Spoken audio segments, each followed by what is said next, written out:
추수감사절 저녁. 따뜻한 냄새와 오븐의 열기가 거실을 채우고 테이블 위의 촛불은 조용히 흔들리고 있었다. 누나는 칼을 들고 칠면조를 썰고 있었고 어머니는 감자 퓨레를 마지막으로 데우고 있었다. 아버지는 늘 그렇듯 묵묵히 와인을 따르며 올해도 다들 고생했다라는 말로 축배를 준비하고 있었다. 그 평범한 순간이 내 인생이 갈라지는 균열의 순간이 될 줄은 정말 몰랐다. 와인잔이 부딪히며 작은 팅 소리가 울렸다. 그 순간 아버지가 아무렇지 않게 말했다. 그리고 집은 이번에 누나 이름으로 넘기기로 했다. 너한테는 별도로 줄 건 없을 것 같구나. 포크가 손에서 미끄러져 떨어지는 소리가 유난히 크게 들렸다. 마치 식탁 전체가 그 작은 소리에 숨을 멈춘 것 같았다. 나는 웃어야 할지 묻어야 할지 그냥 고개를 끄덕여야 할지조차 모르겠었다. 감정이 밀려오지도 않고 화가 나는 것도 아니었다. 그냥 비어있던 컵에 와인이 몇 방울 떨어지는 소리만 들렸다. 그 침묵 속에서 누나는 갑자기 손을 멈추었다. 칼끝이 접시에 딱 하고 부딪혔다. 고개를 들어 그녀를 바라보자 누나는 내가 예상할 수 없는 표정을 하고 있었다. 기쁘지도 슬프지도 당황하지도 않은, 어딘가 불안한 듯하면서도 이미 알고 있었다는 듯한 표정. 어머니는 손에 쥐고 있던 냅킨을 너무 세게 눌러 손등에 핏줄이 솟아있었다. 말을 꺼내려다 삼킨 것처럼 입술이 떨렸다. 아버지는 단호했다. 마치 내 반응 따위는 이미 계산된 듯. 아무 특별한 이유는 아니야. 그냥 결정이 그리 됐다. 그 말투였다. 늘 어떤 문제든 그냥 그렇게 됐다라고 퉁쳐 넘길 때의 말투. 평소였다면 그냥 그러려니 했을 것이다. 그런데 오늘은 그 말투 뒤에 뭔가 감춘 사람의 흔들림 같은 게 아주 잠깐 스쳤다. 겉으론 태연했지만 그의 눈동자는 한순간 내 쪽을 피했다. 마치 내가 알면 안 되는 무언가가 있다는 듯. 그 순간 내 안에서 몇 가지 감정이 동시에 끌어올랐다. 억울함, 황당함, 허무함. 그리고 이상하게도 누구에게라도 이 상황이 얼마나 이상한지 확인받고 싶은 감정. 이건 내가 너무 민감한 건지 아니면 정말 말이 안 되는 건지. 이 기묘한 순간은 누가 봐도 이상하다고 말해줬으면 하는 순간이었다. 그래서 나는 아무 말하지 못한 채 천천히 고개를 숙였다. 부서지는 건 집도 재산도 아니었다.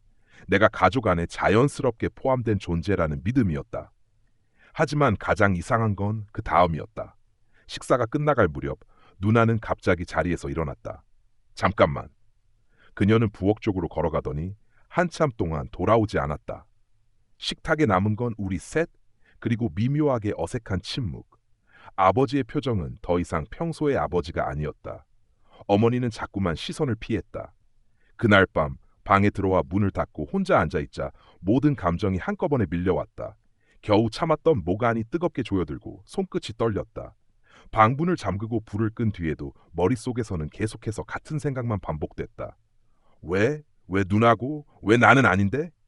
그리고 이상하게도 누군가 이 장면을 본다면 같은 감정을 느꼈을까? 그게 계속 떠올랐다. 이 상황을 겪는 사람이 또 있다면 그 사람도 지금 나처럼 손이 떨렸을까? 그런 감정을 공유한다는 건 묘하게 마음 한구석의 빈자리를 메워주는 것 같았다. 그렇게 몇 시간이나 멍하니 앉아 있었을까? 밤 11시 즈음 조용히 문을 두드리는 소리가 들렸다. 톡톡. 누나였다. 문을 열자 그녀는 잠시 망설이다가 말했다. 잠깐 얘기할 수 있어? 그런데 그녀의 목소리는 울고 있었다. 그리고 그 울음에는 단순한 미안함이나 연민이 아닌 내가 모르는 사건의 냄새가 스며 있었다. 바로 그 순간 나는 알았다. 오늘 들은 말은 단지 아무것도 주지 않겠다는 선언이 아니라 뭔가 더 큰 비밀을 숨기기 위한 시작점이라는 걸. 누나는 방 안으로 조심스레 들어왔다. 전등을 켜려다 말고 그냥 문을 닫고 내 침대 끝에 앉았다. 그녀의 손등이 희미하게 떨리고 있었다. 미안해. 누나는 고개를 숙인 채 말했다. 정말 내가 원한 일이 아니야. 그 말이 뜻하는 바를 나는 정확히 알 수 없었지만 그녀가 억울함이나 변명보다 더 깊은 표정을 하고 있다는 건 느껴졌다. 아까 말했던 거. 누나는 숨을 한번 길게 들이마셨다. 부모님이 집을 내 이름으로 넘긴 거. 나도 어제 알았어. 나는 믿기지 않아 눈을 좁혔다. 정말? 누나는 고개를 끄덕였다. 그리고 이유가 너무 이상했어. 이 말이 나온 순간 방 안의 공기가 갑자기 무거워졌다. 나는 무의식적으로 숨을 멈췄다. 누나는 이야기했다. 며칠 전 우연히 부모님 방 쪽을 지나가는데 문이 살짝 열려 있었다고 한다. 안에서는 낮은 목소리로 변호사와 통화하는 아버지의 목소리가 들렸다. 그 애는 알면 안 됩니다. 누나는 그 대사가 머리에서 떠나지 않았다고 말했다. 그녀는 손으로 무릎을 움켜쥐며 말했다. 도대체 뭘 말하는 건지, 왜 너만 빼는 건지, 너무 이상하지 않아? 그 질문이 공기 속에 떨어지는 순간 내 머릿속에는 셀 수 없는 질문들이 솟아올랐다. 나는 대답 대신 고개만 천천히 끄덕였다. 그 자체가 이미 대답이었다. 그런데 누나는 이어서 충격적인 말을 했다. 그리고 더 이상한 게 있어. 어둠 속에서 누나의 목소리가 아주 조용히 흔들렸다. 며칠 전 아버지 서재에서 우연히 내 이름이 적힌 오래된 봉투를 봤거든. 근데 다음날 보니까 사라졌어. 나는 순간 심장이 뚝 떨어지는 느낌을 받았다. 봉투? 내 이름이 적힌 봉투? 지금까지 한 번도 본 적 없는?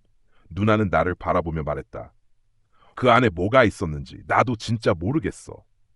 그녀의 시선 속에는 두려움과 궁금증, 그리고 어떤 판단을 요구하는 기묘한 떨림이 섞여 있었다. 마치 이 상황에 대해 나의 생각을 듣고 싶어 하는 것처럼. 이건 단순한 정보 공유가 아니라 어떤 해석이 맞는지 함께 확인하고 싶은 감정이었다. 나는 말했다. 혹시 부모님께 직접 물어봤어? 누나는 씁쓸하게 웃었다. 물어보려고 했지. 근데 말문이 막히더라. 혹시 내가 뭘 잘못 알고 있는 거면 어떡하지? 혹은 정말 큰일이면 어떡하지? 네가 모르는 이유가 나도 모르는 이유라면? 그 말이 끝나는 순간 누나는 내 눈을 똑바로 바라보았다. 그리고 조용히 말했다. 너는 어떻게 생각해? 이게 단순히 재산 문제일까? 아니면 우리 가족에 뭔가 있는 걸까? 그 질문은 단순하지 않았다. 거기에는 각자 다른 의견이 나올 수밖에 없는 불완전한 퍼즐 조각이 들어 있었다. 누구는 부모님을 이해할 수 있다고 할 것이고, 누구는 부모님의 행동을 도저히 납득할 수 없다고 말할 것이고, 또 어떤 사람은 누나가 뭔가 숨기고 있는 게 아니냐고 의심할 수도 있을 것이다. 그 모순된 가능성들이 공기 중에서 뒤엉키며 무게를 만들어냈다. 그 무게는 누군가 각자의 판단을 한마디씩 내놓아 균형을 맞추고 싶어지는 순간을 만든다. 바로 그런 순간이었다. 하지만 이야기의 끝은 아니었다.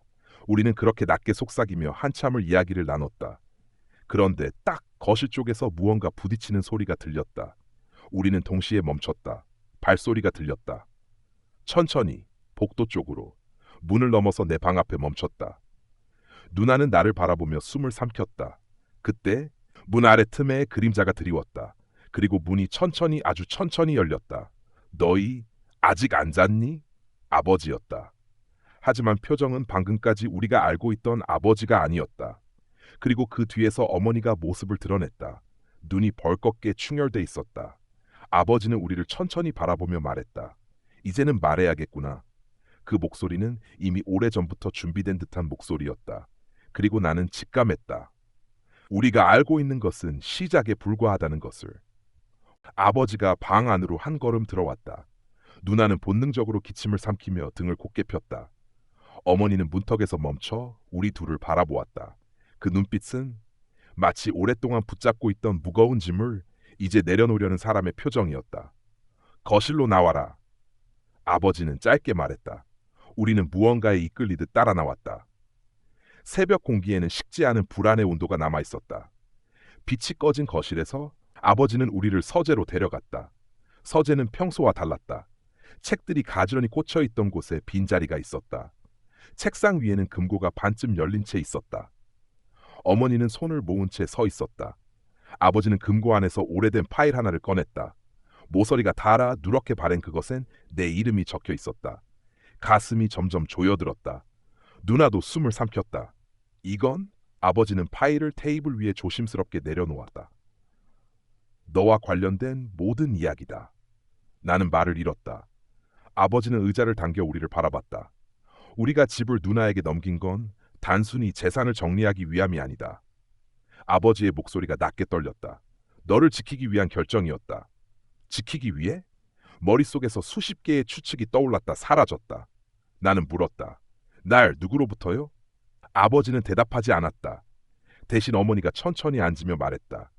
이건 우리 가족만의 문제가 아니야. 너를 포함한 훨씬 더 오래된 문제야. 그녀는 손가락을 깍지 끼며 떨리는 숨을 내뱉었다. 1998년부터 시작된 일이지. 아버지가 말했다. 그 해가 내 출생 연도라는 걸 깨닫는 순간 등골이 서늘해졌다. 내가 태어나기 전 아버지는 말을 이었다. 우리는 어떤 선택을 했어.